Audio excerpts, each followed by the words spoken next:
Antes de fechar o livro de 88, é hora de um balanço dos fatos que nos marcaram. Escrevemos todos mais um capítulo do livro da vida. E agora podemos ler tudo, episódios tristes e passagens felizes, com o prazer de quem se entrega à leitura. A leitura, esse mágico mergulho no espaço de um pequeno livro que nos abre o universo inteiro. Como num livro que se entrega aos caprichos do leitor, vamos passar pela história de 88 ao sabor das imagens que voltam à memória. A Olimpíada, forte e bela. A natureza ameaçada pedindo socorro. A violência desrespeitando a vida. E também a paz mais próxima nas guerras antigas que terminaram em 88. No Brasil, o ano de um livro maior, a Constituição, nosso texto guia para uma vida mais digna. Nas últimas 10 semanas, esse tem sido o livro de maior sucesso de vendas no Brasil. E é fácil compreender esse sucesso. É que ele se refere à vida de cada um de nós. Os 559 autores escolhidos pelo povo representavam diferentes tendências, diferentes ideias, diferentes interesses, diferentes expectativas. Era como se cada uma das 559 cabeças imaginasse uma Constituição diferente. Alguns queriam uma Constituição convencional, outros uma Constituição quadrada, outros uma Constituição redondinha. Alguns imaginavam uma Constituição curta, outros queriam uma Constituição longa. E houve até quem quisesse uma Constituição que abrangesse os mais inusitados anos. De modo que parece um milagre que no final do trabalho se tenha chegado a um resultado uniforme. Um homem ajudou muito a se conseguir a unidade. O deputado Ulisses Guimarães, presidente da Constituinte. A Constituição pretende ser a voz, a letra, a vontade política da sociedade rumo à mudança. Que a promulgação seja nosso grito. Mudar para vencer. Muda, Brasil! Ela é a primeira mulher a governar um país muçulmano em quase 2000 anos. Benazir Bhutto, 35 anos, eleita primeira-ministra do Paquistão. Na língua nacional do país, o nome dela quer dizer única. Rica, educada na Europa e nos Estados Unidos, Benazir renuncia a uma vida confortável para assumir a herança política do pai, o primeiro-ministro Ali Bhutto, deposto, preso e executado. Benazir chega ao poder depois de 11 anos de ditadura militar. A paz parece ter chegado ao Chile. Pela primeira vez em 15 anos de ditadura militar e confronto, o povo e os militares chilenos estão mais perto das flores, dos abraços, da alegria.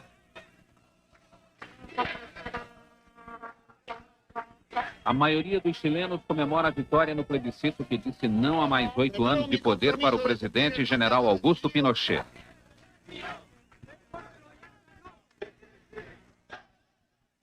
Mas a festa da paz dura pouco. Os chilenos tentam fazer uma manifestação em frente ao Palácio de la Moneda. São reprimidos. Mas o desejo da paz permanece em forma de poema do chileno Pablo Neruda. Os carapintadas voltam a assustar a Argentina no penúltimo ano do governo Alfonsín. Apesar das tentativas de golpe militar, os argentinos vão eleger um novo presidente em 89. Oficiais rebelados exigem anistia para os companheiros acusados de violar os direitos humanos. A revolta é repudiada pelo povo. Civis cercam o QG dos militares amotinados e são recebidos a tiros e bombas de gás lacrimogêneo.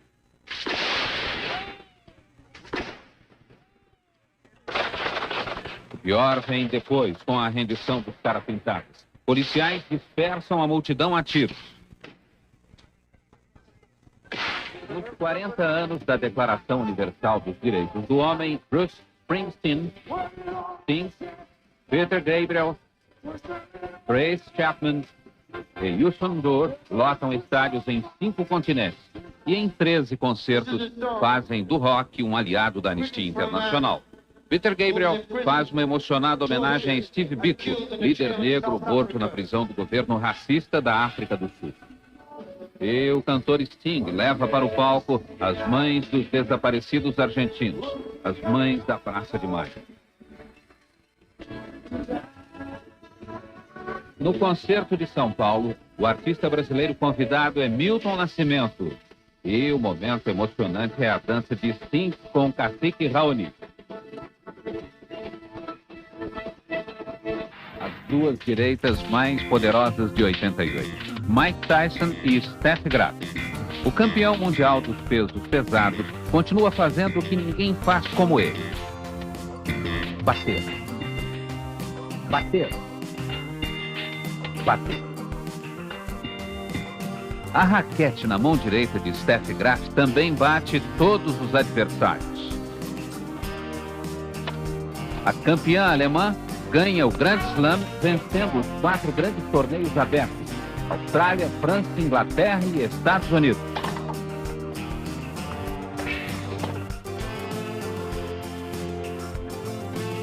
Logo depois, ela é medalha de ouro em Seul e um novo título é cunhado para Steph Graf, Gold Slam.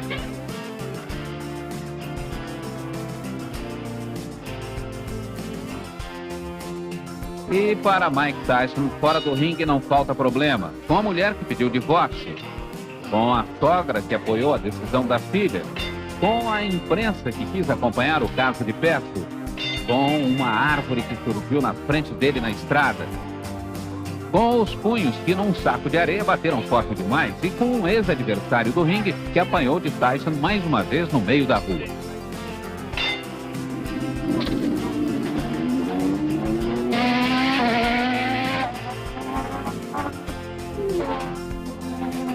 A Fórmula 1 teve o seu momento máximo aqui no Autódromo de Suzuka no dia 30 de outubro. Foi um dia em que Ayrton Senna quase não largou, mas acabou conseguindo fazer a melhor corrida da sua vida e ganhar o 6º campeonato mundial de Fórmula 1 para o Brasil. Ayrton Senna, ergue o punho, vibra, é a vitória, Ayrton Senna do Brasil! Campeão mundial de 1988! Ayrton Senna do Brasil!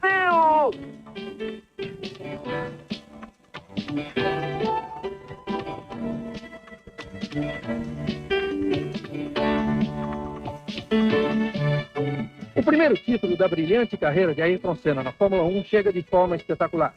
O único adversário dele no ano é o colega de equipe e bicampeão mundial Alain Prost.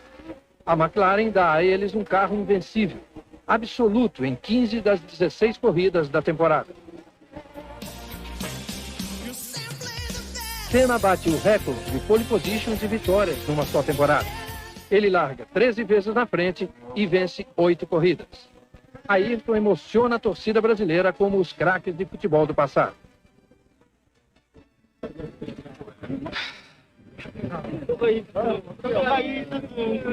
Valeu, Brasil. É isso aí. Tem mais.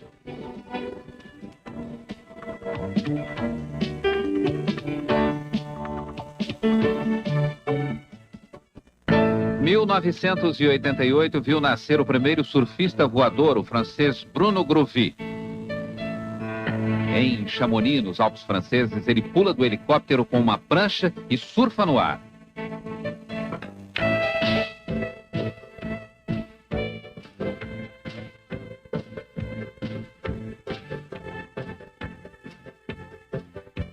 Quando abre o paraquedas, Bruno mostra que também é bom de cambalhota no espaço.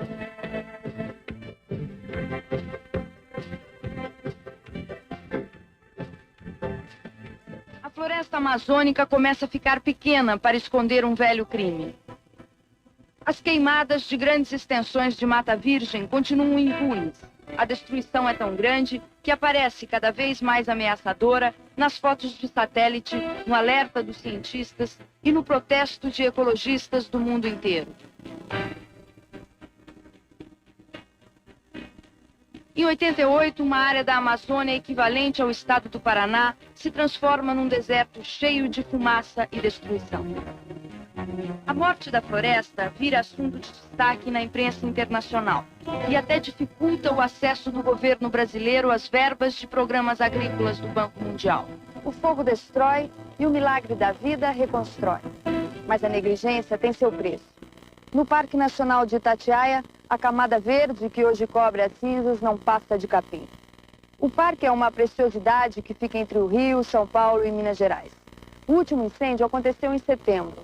Pode levar muito tempo para que as plantas e árvores que foram destruídas voltem a nascer.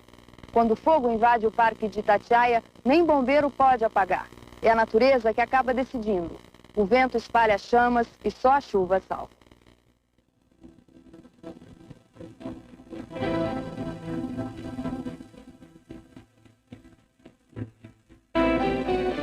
Dedica a vida à defesa do meio ambiente. José Lutzenberger, um engenheiro agrônomo brasileiro, recebe na Suécia o prêmio Bem Viver, o Nobel da Ecologia. Lutzenberger, um homem que se encanta com a beleza de uma planta, com o voo de um pássaro. Um homem que tem um sonho, que os outros homens respeitem mais a natureza.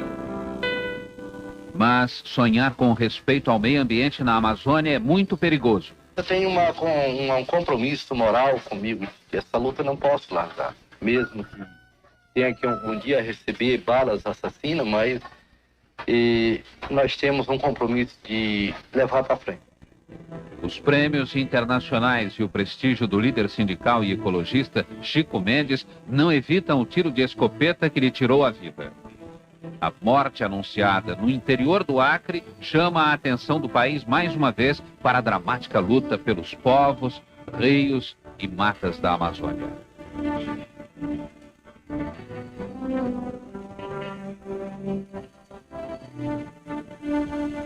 Durante o ano todo, a imprensa internacional gastou milhões de palavras e quilômetros de fita para acompanhar o ritmo das transformações na União Soviética, da perestroika e da glasnost. O charme discreto de Mikhail Gorbachev conquistou até a desconfiada imprensa americana, que agora já diz que ele fala sério quando anuncia mudanças e abertura. Para não ficar só nas palavras, Gorbachev tirou parte dos soldados que estavam há 9 anos no Afeganistão. Decidiu fazer um corte unilateral de 10% das tropas soviéticas e reduzir à metade batalhões e tanques soviéticos no leste europeu. O governo soviético patrocinou diálogos que deram uma chance à paz em várias partes do mundo. O presidente José Sarney veio visitar o país da glasnost e da perestroika e se transformou no primeiro chefe de Estado brasileiro a cruzar as muralhas do Kremlin. Presidente Gorbachev, qual é o futuro das relações, da amizade entre Brasil e União Soviética? Eu devo dizer que hoje, depois de fazer um balanço das relações entre a União Soviética e o Brasil, nós chegamos à conclusão que é um grande futuro para o desenvolvimento das nossas relações. Mas o irônico é que justo no ano que Mikhail Gorbachev conseguiu superar preconceito e colocar a diplomacia americana na defensiva, a situação interna na União Soviética se transformou no calcanhar de Aquiles do líder de Moscou. O problema é que a perestroika está demorando a mostrar resultados e o povo já está ficando cansado de tanto esperar. Essa diferença de ritmo entre a abertura e a reforma é parte do risco que Mikhail Gorbachev decidiu correr. Quando viu o descompasso aumentar perigosamente, o líder soviético jogou duro e substituiu vários nomes rebeldes da perestroika. Em outubro, o Soviete Supremo escolheu o nome do novo presidente, Mikhail Sergeyevich Gorbachev. Gorbachev agora tem maior poder de fogo e vai precisar dele para continuar no comando de uma União Soviética onde pelo menos 5 repúblicas diferentes se agitam com exigências nacionalistas e desejos de independência. Até agora, Mikhail Gorbachev foi o homem que mais decidiu o futuro através do ano. 89 pode se tornar o ano que vai definir o futuro de Mikhail Gorbachev. A família Onassis agora é esta menina, Athena. Cristina, herdeira do império fundado pelo magnata Aristóteles Onassis, morre aos 37 anos de forma trágica, como a mãe e o irmão dela. O enterro na ilha de Escórpios, símbolo da fortuna dos Onassis, é o capítulo final de uma tragédia feita de dinheiro, casamentos infelizes e solidão.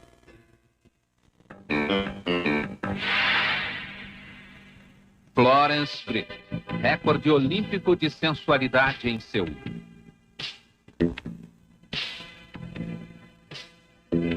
Uma combinação imbatível de músculos e vaidade.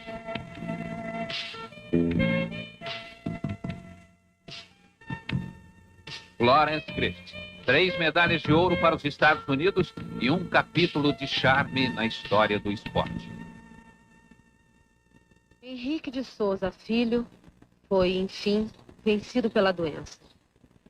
Mas o Enfio permanece no traço, no vídeo, na tela e no livro como profeta teimoso, pregando justiça no país da esperteza, no país das Marias de Fátima.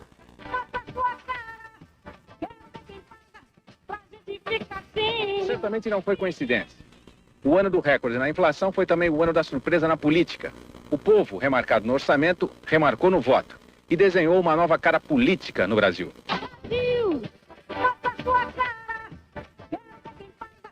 O PT deu um banho. Passou de 3 prefeituras para 37 e é hoje o segundo partido em número de votos na lista das 100 principais cidades do Brasil. Se o PT foi a surpresa, Luiz Erundina foi a grande estrela de 15 de novembro. Conseguiu bater políticos tradicionais e a força do governo do Estado.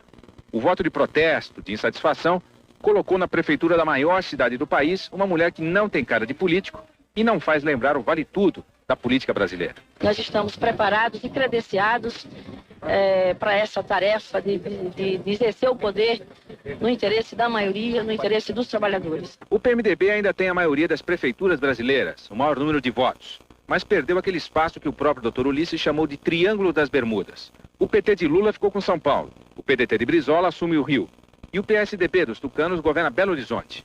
As 3 são capitais de estados governados pelo PMDB. O furacão que mudou a cara política do país saiu aqui de São Paulo e levantou tanta poeira que não se sentou. Uma poeira que torna difícil uma visão da sucessão presidencial de 89. Foi só um grito contra a inflação, contra a dívida externa? Ou foi um chega pra lá na política tradicional? O certo é que, diante do vale tudo, o povo mostrou mais uma vez que o voto é que vale mais.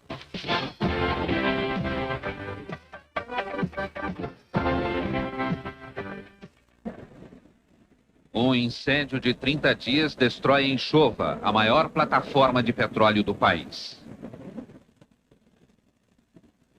Chamas de até 30 metros de altura iluminam o mar da Bacia de Campos, no Rio de Janeiro, e dão um prejuízo de 500 bilhões de cruzados. Os funcionários da plataforma conseguiram sair a tempo. No Mar do Norte, os trabalhadores não tiveram tanta sorte. 167 morrem num incêndio na plataforma de petróleo Piper Alpha. Em 15 dias, o fogo destrói uma das maiores plataformas do mundo.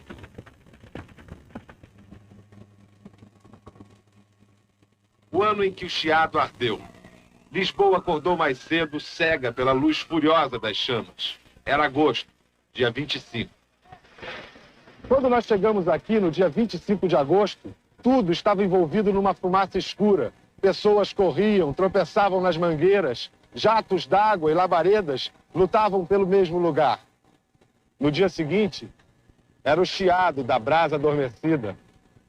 Era a melancolia.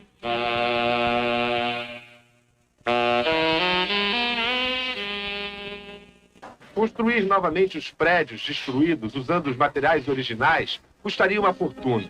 Entre a tradição e o futuro, Portugal tem que escolher o caminho viável para um país que busca a prosperidade em contagem regressiva, até a unificação europeia de 1992.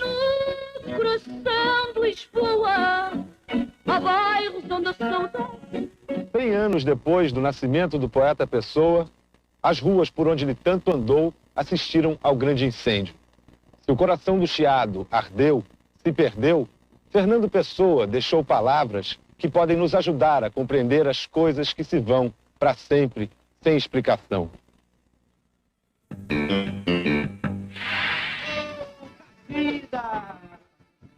Cazuza. O poeta do rock emociona as plateias com ideologia, muito mais que um nome de show. Então vamos pra vida, pra vida. 1 salário mínimo, 2 salários mínimos, 3, 4, 5, 6 salários mínimos. 6 salários mínimos. Foi isso que, de certa forma, cada brasileiro que trabalha pagou em 88 por conta da dívida externa. E não foi só isso. Para economizar dólares e pagar a dívida, o Brasil teve que exportar muito. E para exportar muito, teve que consumir menos, senão não sobrava para exportação. E teve também que consumir menos para importar menos e não gastar os dólares que servem para pagar a dívida. Foi por isso que a diferença entre o que o Brasil exportou e o que importou, o saldo comercial, foi tão alta, 19 bilhões de dólares. Mas o Brasil quase não usou isso em benefício próprio.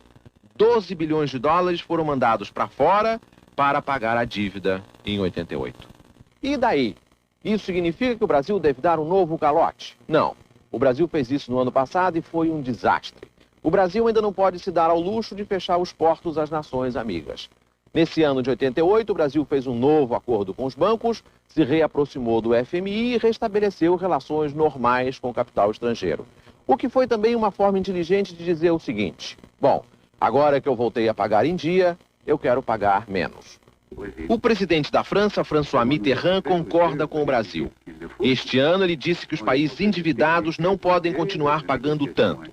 Depois, o presidente da União Soviética, Mikhail Gorbachev, propôs na ONU, de forma dramática, um alívio para os países devedores.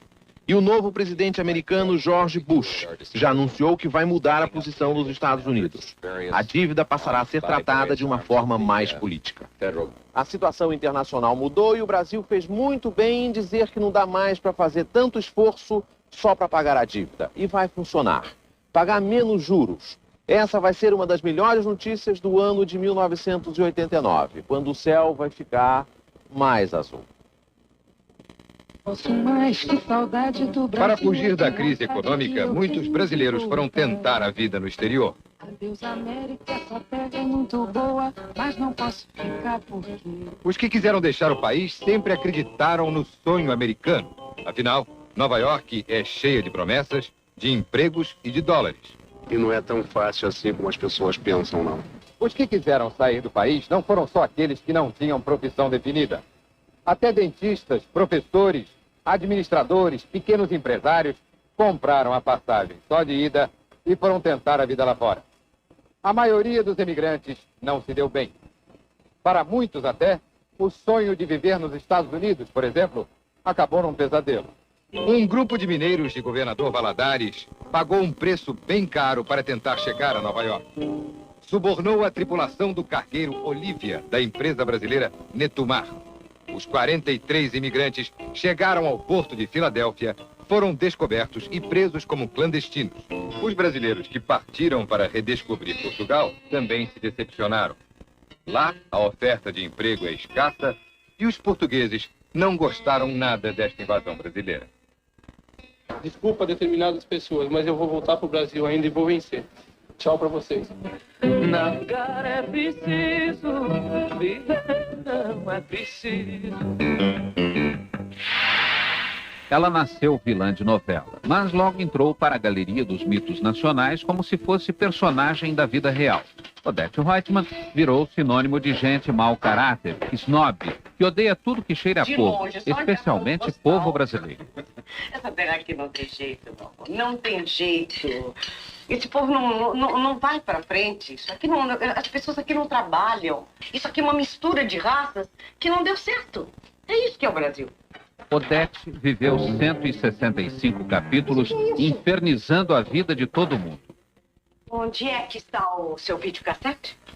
Mas o que é isso? Para o público, ganhou o fim que merecia. Para Beatriz Segal, a morte de Odete foi como um gol de vitória. Ele era um desses homens fortes, doces e geniais que Minas costuma dar de presente para o Brasil. Hélio Peregrino, psicanalista, pensador cristão e marxista, militante do desejo. Onde houvesse uma boa causa, lá estava Hélio Peregrino, obstinado como um garimpeiro, inflamado como um sacerdote e delirante como um artista. O coração apaixonado parou depois de 64 anos de luta e generosidade. O susto do ano, noite de estreia do Teatro Municipal de Americana, interior de São Paulo.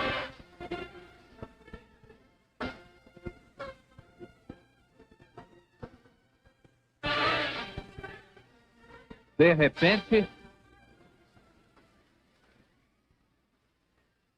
as imagens gravadas por um cinegrafista amador são impressionantes. A parte de trás do palco desaba e os músicos não têm tempo de correr. A orquestra perde trompas, trompetes, tubas e trombones. Um protesto violento nas ruas de Manaus. Passageiros cansados de esperar tomam os ônibus que chegam e jogam do barranco como se fossem de brinquedo.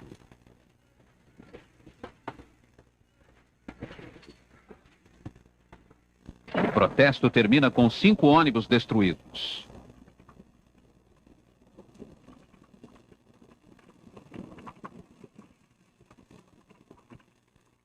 Em setembro, 800 mil funcionários públicos decidem recuperar as perdas provocadas pela política salarial do governo. A greve paralisa mais de 20 ministérios em Brasília e se alastra por empresas estatais, autarquias e órgãos federais em 15 estados. Durante mais de um mês, a esplanada dos ministérios se transforma num local de manifestações e protestos. O governo, no início, enfrenta com dureza o movimento, mas acaba cedendo em parte às reivindicações dos servidores. Os empregados da Petrobras fazem a maior greve da empresa nos últimos 20 anos. Eles querem 4 vezes mais do que o governo oferece. As grandes refinarias do país param de funcionar e a Petrobras recorre aos estoques para garantir o abastecimento. O fornecimento de gás de cozinha chega a ficar crítico. A greve termina no 10º dia.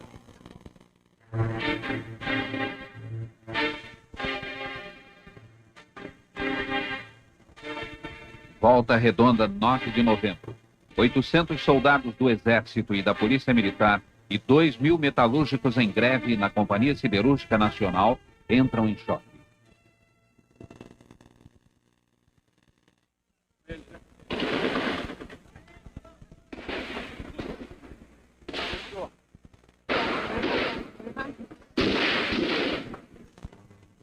O dia amanhece com 3 operários mortos. O enterro de um deles se transforma numa grande manifestação de protesto. Depois de 17 dias, os metalúrgicos voltam ao trabalho com aumento de salário e sem punições. A crise econômica faz ressurgir no Brasil uma ideia que já tirou muitos países do caos: o pacto social. Empresários e trabalhadores sentam à mesa de negociação, estabelecem um teto de aumento para preços e salários e convocam o governo e os cidadãos a darem sua parte no combate à inflação. A iniciativa se baseia na tese de que não existem soluções milagrosas e na convicção de que uma inflação de 930% ao ano não acaba de um dia para o outro. A economia brasileira acaba o ano como começou, a um passo da estagflação.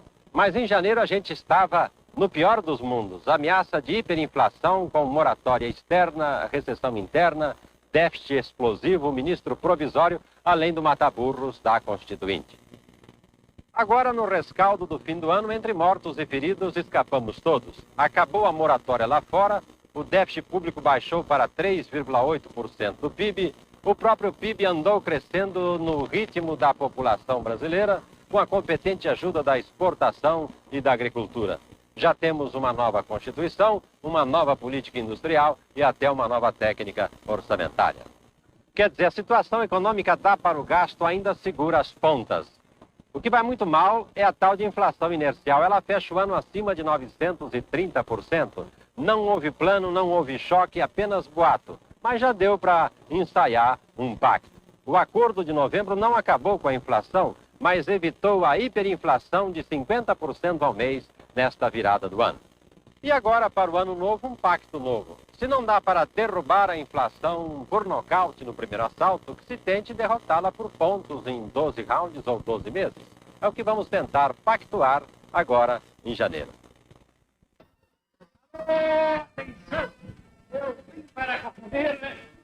Palco eletrônico vazio, entre cartolas e fantasias desabitadas, onde havia estardalhaço, uma voz se insinua.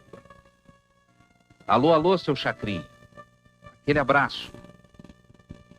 Sim, o palhaço se foi. Mas o circo continua. Abelardo Barbosa, Chacrinha, 1917, 1988. A música brasileira fica mais triste. Linda Batista. Aracide Almeida. Radamés Inhaca.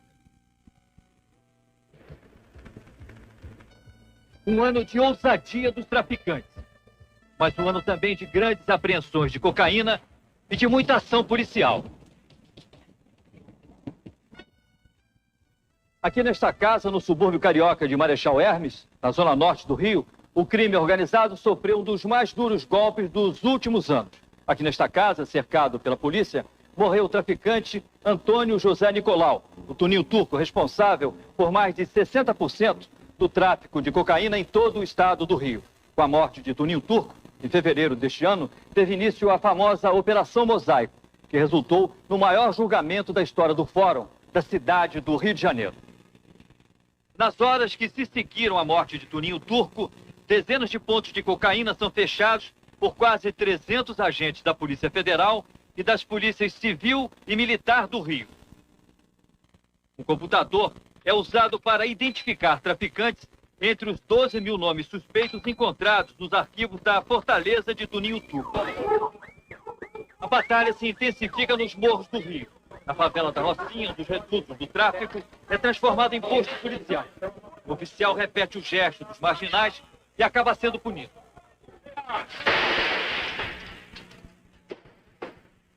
Começa a Operação Mosaico 2. 100 pontos de cocaína são fechados. 34 pessoas são presas e 16 morrem. Uma operação paralela da Polícia Militar, morrem 2 traficantes poderosos da Rocinha, Naldo e Cassiano. Em outubro, o fim do julgamento. 38 acusados são condenados a penas variadas, mas alguns traficantes conhecidos são absolvidos por falta de provas. Termina mais uma batalha de uma guerra que está longe de acabar. A guerra das ruas não perdoa nem as crianças. Na maior perseguição policial que o Rio de Janeiro viu, um assaltante toma um carro e leva 3 pessoas de uma mesma família para garantir a fuga.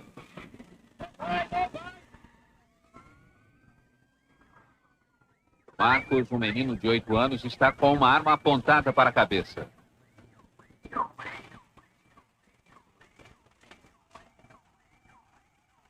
A cada quilômetro aumenta o número de carros e policiais. No centro da cidade, o assaltante atrapalha a polícia jogando dinheiro pela janela. A caçada continua na ponte Rio-Niterói.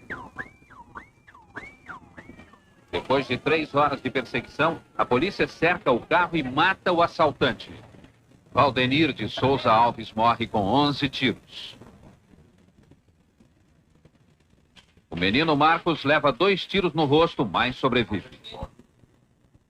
150 milhões de cruzados pela vida de 2 meninos. Saul Brandalize Neto, 14 anos, e o irmão dele, Jean Paul, 8, herdeiros das indústrias Perdigão, são sequestrados dentro de casa na hora do jantar. O drama dura 6 dias até a libertação dos meninos. A polícia encontra 4 sequestradores e recupera parte do dinheiro.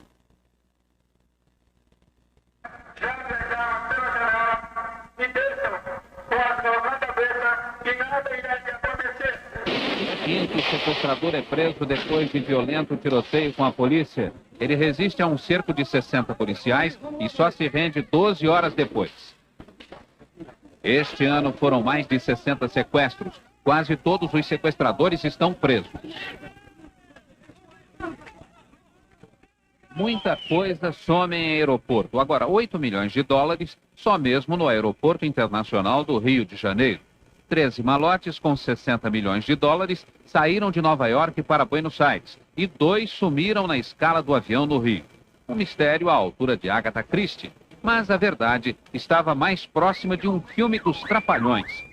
Os 5 ladrões pegaram os malotes pensando que fossem videocassete.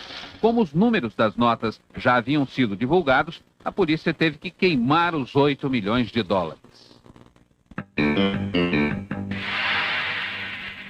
Há 50 anos, um planeta perdido no espaço explodiu. O único sobrevivente desta explosão hoje vive dentro de todos nós. Super-Homem.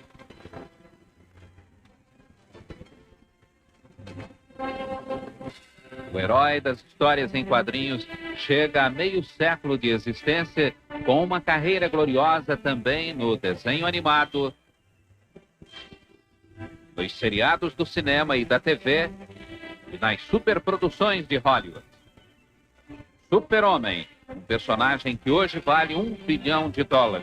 Uma ideia que os autores venderam barato, achando que não ia dar certo. Um aviso assustador. Terras secas e dramáticas inundações mostram que nós abusamos do frágil equilíbrio entre o homem e a natureza. No Acre, 2 semanas de chuvas causam a maior cheia dos últimos 50 anos. O rio Acre transborda e as águas sobem 4 metros acima do nível normal.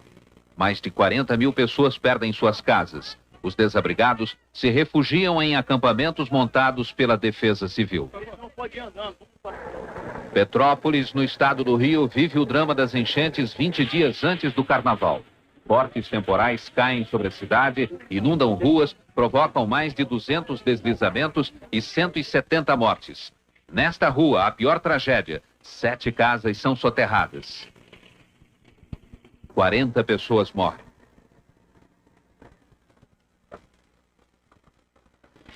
No Rio de Janeiro, a violência da chuva traz transtorno, destruição e morte para a cidade. São 4 dias de medo.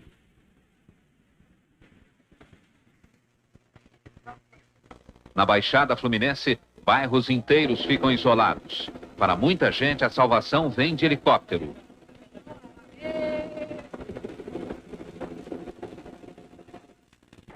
Nos morros, a ameaça de desabamento faz muita gente abandonar os barracos.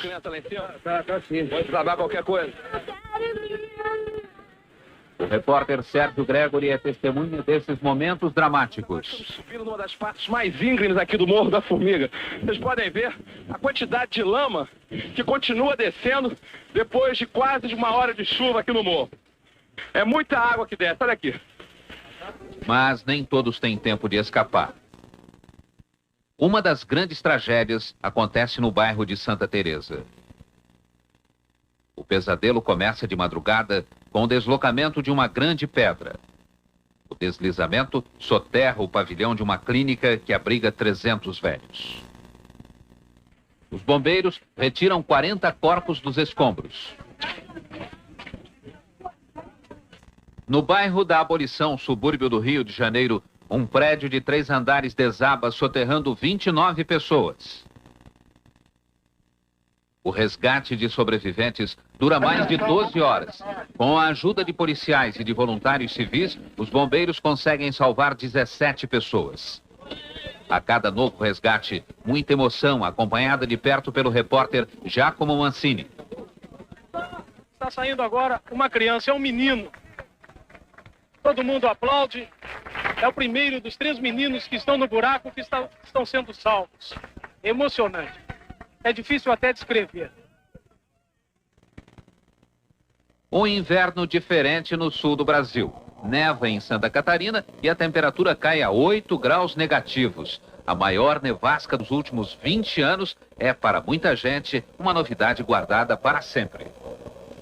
Nos Estados Unidos, a tragédia da seca mostra pela primeira vez os segredos do Mississippi, o mais importante rio americano. O rio baixou tanto que historiadores e turistas podem ver barcos que afundaram há mais de 200 anos. O calor de 40 graus transforma a vida dos americanos no inferno, provoca incêndios que arrasam reservas florestais e mata de fome e sede os animais.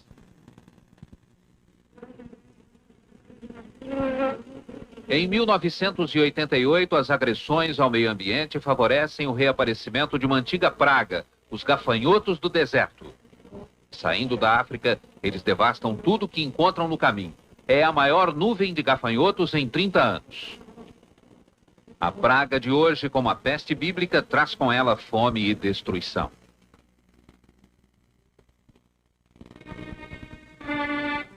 Aqui morreram 6.000 pessoas. Aqui 15.000. Em toda a República Soviética da Armênia, mais de 100.000 mortos.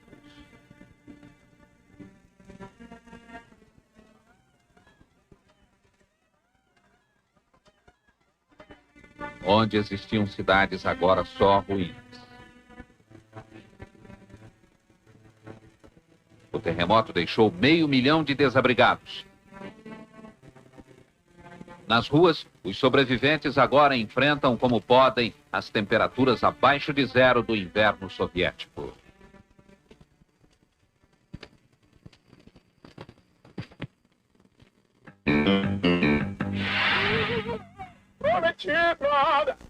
Eduardo Mota, 17 anos, deixa de ser apenas um sobrinho de Tim Maia. Ed Mota e a Conexão Japeri lançam o primeiro disco e conquistam as paradas. Eu não nasci pra trabalho. Ed Mota, um show de musicalidade e muito swing. Comemorar a abolição é ensinar sua lição, contar sua verdadeira história, tocá-la de todos os ângulos, fotografá-la em todas as posições, expô-las. O 13 de maio, a festa, o desfile dos ofendidos e brutalizados que tiveram ali, naquele dia, há 100 anos, um momento de alívio e alento. O 13 de maio como lembrança do coroamento de uma luta do povo negro, que sofria a violência, e do povo branco, que sofria a vergonha. Comemorar os 100 anos de abolição é atender ao ritual dos ciclos, é recriar a dimensão do tempo, da história do homem negro, do homem índio, do homem branco, do homem Brasil. Há sempre o que comemorar, sim. Sempre haverá.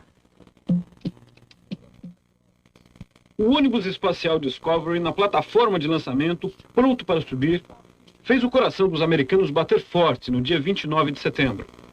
Eles não tinham esquecido a tragédia de 86, a explosão do Challenger em pleno voo, a morte de 7 astronautas. Agora, outros 5 astronautas estavam prontos para tentar de novo. E depois de 2 anos e 8 meses de muita frustração e de muita expectativa, o ônibus espacial americano voltou a subir. 3, 2, 1, 0. Americans return to space as Discovery clears the tower. O entusiasmo não faltou desde o momento em que o Discovery começou a sair da plataforma. Mas a preocupação acompanhou a trajetória do ônibus espacial por vários minutos. Era o medo da tragédia se repetir. Standing by for solid rocket booster separation. Só quando os foguetes auxiliares se desprenderam, houve um pouco de alívio. Emoção, receio por causa de uma missão espacial. Os soviéticos também experimentaram isso esse ano. Só que não na subida, mas na descida de uma nave. No começo de setembro, depois de terem passado mais de uma semana em órbita, um cosmonauta russo e um cosmonauta afegão não conseguiram reentrar na atmosfera. 2 tentativas de voltar à Terra foram feitas. Ambas falharam. Os cosmonautas passaram 24 horas esperando para tentar novamente. Enquanto isso, o suprimento de oxigênio estava acabando. Finalmente, na 3ª tentativa, eles conseguiram reentrar na atmosfera e descer no local previsto. Esse foi o maior motivo de comemoração para o programa espacial soviético esse ano. Mas não foi o único. Em novembro, numa missão não tripulada, os soviéticos inauguraram o ônibus espacial deles. Completou 2 órbitas em torno da Terra e pousou na região asiática da União Soviética, 3 horas e 25 minutos depois de subir. Tudo, inclusive o pouso, foi feito por controle remoto.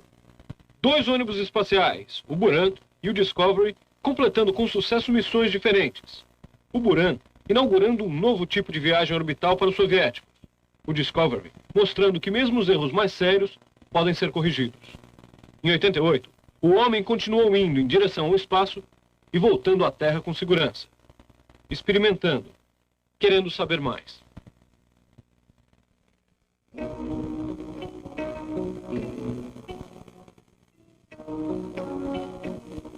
Para Flávio Rangel, a profissão de homem de teatro era a melhor de todas. No palco fez de tudo. Dirigiu desde shows a super espetáculos como Piaf e Vargas. Bom teatro, dizia Flávio, faz rir, comove e faz pensar.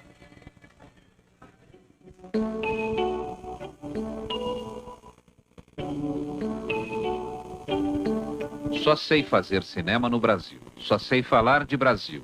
Só me interessa o Brasil. Joaquim Pedro de Andrade dirigiu, entre outros, os filmes Garrincha, Alegria do Povo, Macunaíma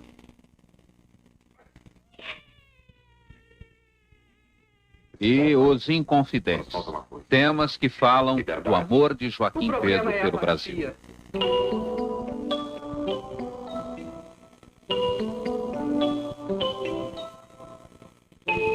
Eu não sou forma, eu sou cor. Alfredo Volpi, um operário da pintura, fazia ele mesmo as tintas e as telas que usava. Fez das fachadas suburbanas e das festas populares a matéria de sua arte exigente. Volpi, o pintor que transformou cores e bandeirinhas em poesia.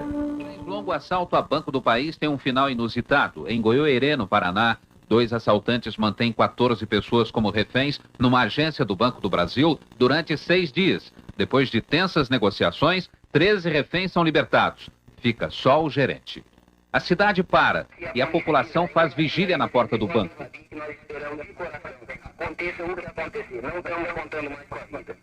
Um padre e uma freira se oferecem para ficar no lugar do gerente. O assalto acaba quando a irmã Letícia sai sorrindo do banco com uma arma na mão. Mas a arma mais estranha é usada no Rio Grande do Norte. Uma seringa com sangue que o assaltante diz estar contaminado pela AIDS. A polícia mata o assaltante. O sangue não passava de mercúrio cromo e o revólver era de brinquedo. A disputa por esta menina brasileira comove milhões de pessoas em todo o mundo. Bruna, hoje com 2 anos, tinha sido sequestrada pela babá e vendida a um casal israelense. Seguindo uma pista, os pais verdadeiros vão até Israel na tentativa de recuperar a filha. Numa rua de Tel Aviv, a mãe Rosilda reconhece Bruna. Sem se identificar, ela se aproxima e faz o primeiro carinho depois de 1 ano e 8 meses de separação. Começa uma batalha judicial pela posse da menina. O resultado do julgamento sai em 2 meses.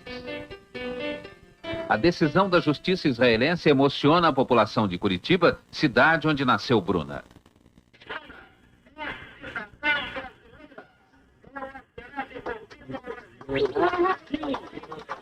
Alegria para Rosilda e Luiz Américo Vasconcelos. Tristeza para Yakov e Simone Turgman, que numa carta de despedida expressam toda a dor da separação. Não sabíamos que você tinha sido sequestrada, um ato que nós repudiamos. Não se esqueça dos pais que você deixou em Israel, porque nós vamos te amar para sempre.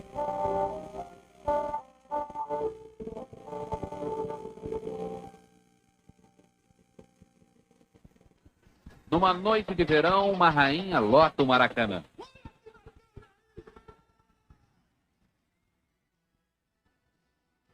Tina Turner entra no gramado arrasando.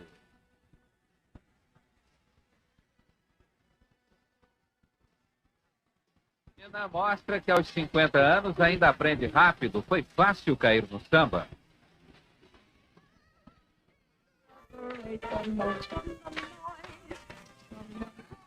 No começo de 88 e da campanha presidencial americana, quase ninguém sabia quem era ele fora do estado de Massachusetts.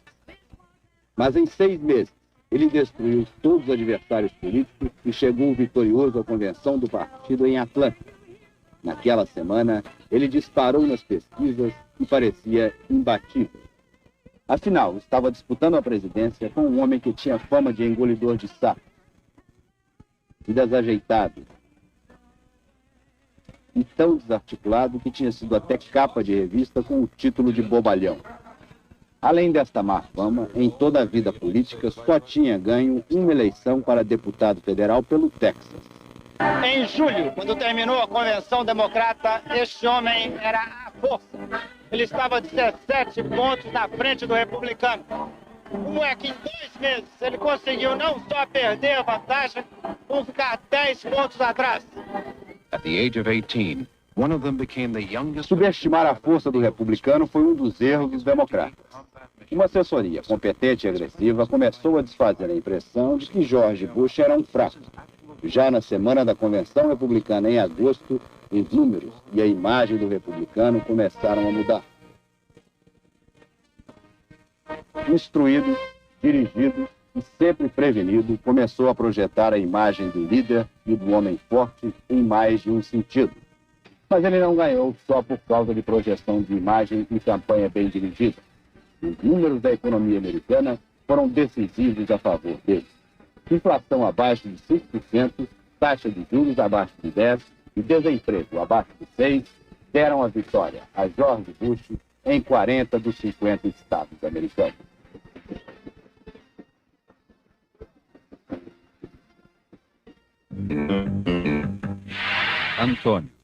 Antônio Esteves Rodenagades, o belo Antônio. Espanhol, filho de operários, começou a dançar porque tinha fome. Foi ciclista, toureiro, jogador de futebol e, por acaso, entrou para uma escola de balé. Em 88, o Brasil conhece Gades e o flamenco, a dança que é, nas palavras do poeta Garcia Lorca, o profundo, humano, terno grito de uma comunicação com Deus pelos 5 sentidos. Na França, uma demonstração do sofisticado Airbus 320 acaba em desastre.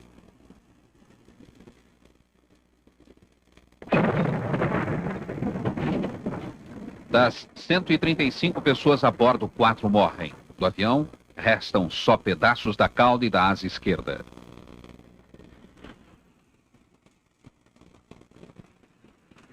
Ramstein, Alemanha Ocidental. 2 aviões italianos se chocam depois de uma evolução e arrastam um terceiro que cai sobre a multidão.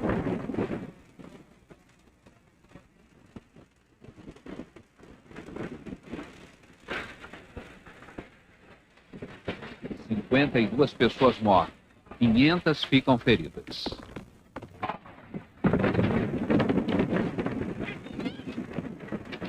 Durante 16 dias de setembro e outubro, a Coreia do Sul realiza a maior Olimpíada de todos os tempos. Estes anéis, que representam os 5 continentes, nunca foram tão bem representados. Comparecem 160 países, 9.500 atletas, numa competição inspirada no lema Paz, Harmonia e Progresso. Ideais que quase são comprometidos por apenas 10 segundos de competição. 9,83, campeão mundial. 2 raias ao lado, Carl Lewis. Johnson, 9,79. Ben Johnson ganha medalha de ouro com novo recorde mundial.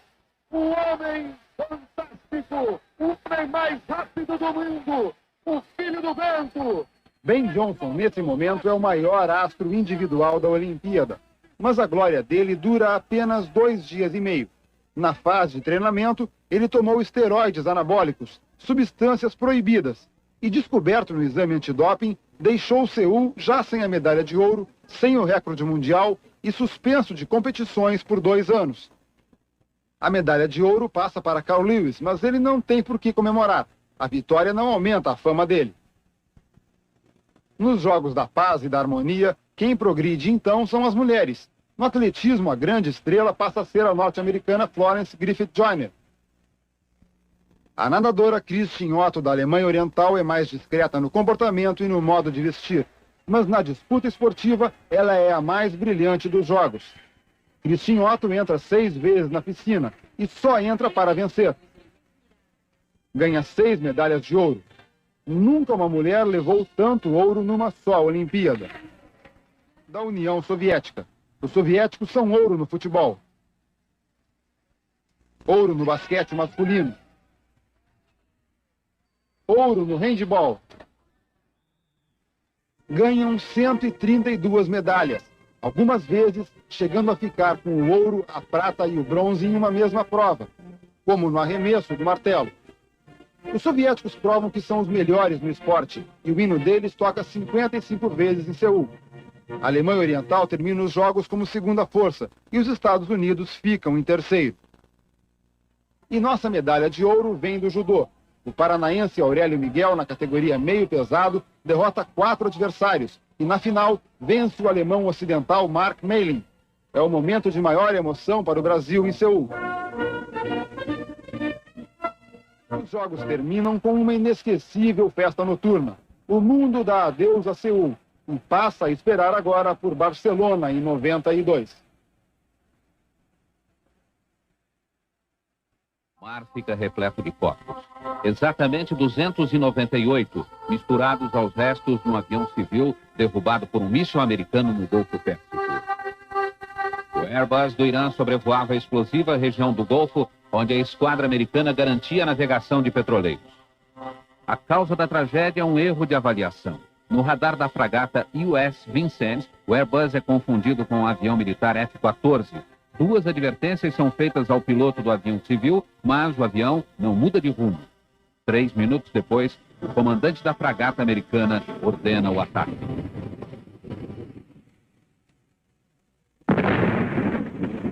Na pequena cidade de Lockerbie, na Escócia, a enorme cicatriz de uma tragédia. Uma bomba explode num jumbo da Panam, matando os 258 ocupantes. A bomba estava num dos compartimentos de carga, provavelmente na frente, embaixo do nariz do avião. Os destroços caem em 40 casas de Lockerbie, matando 33 moradores. Um corpo cai na pista do aeroporto de Larnaca, em Chipre. Outro corpo é jogado.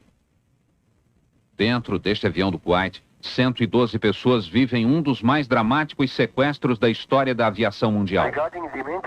Nas mensagens, os sequestradores árabes ameaçam explodir o avião se o Kuwait não libertar 17 companheiros presos. O drama só acaba 16 dias depois.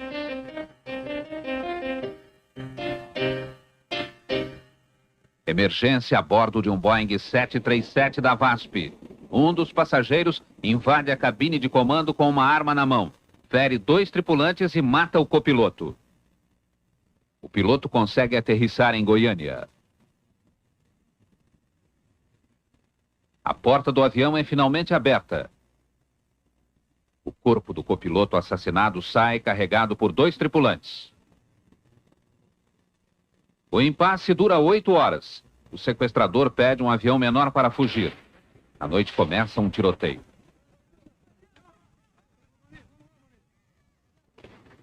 O sequestrador é dominado depois de levar 3 tiros. O operado de emergência morre 5 dias depois. O comandante Fernando Murilo dá um depoimento dramático.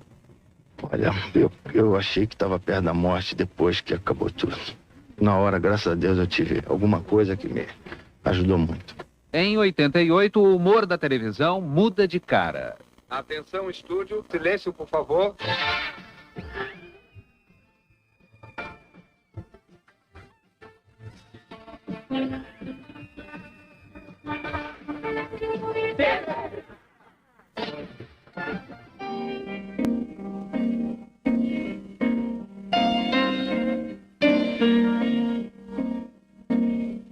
Guerras locais, guerras tribais, guerras modernas, guerras mambembes, guerras artificiais, guerras horrendas. Todas se curvam diante da guerra absoluta, a guerra potencial permanente, a pura guerra das potências. O ano de 88, no entanto, registra uma diferença sutil e tão surpreendente, como se, por exemplo, baixassem todos os preços.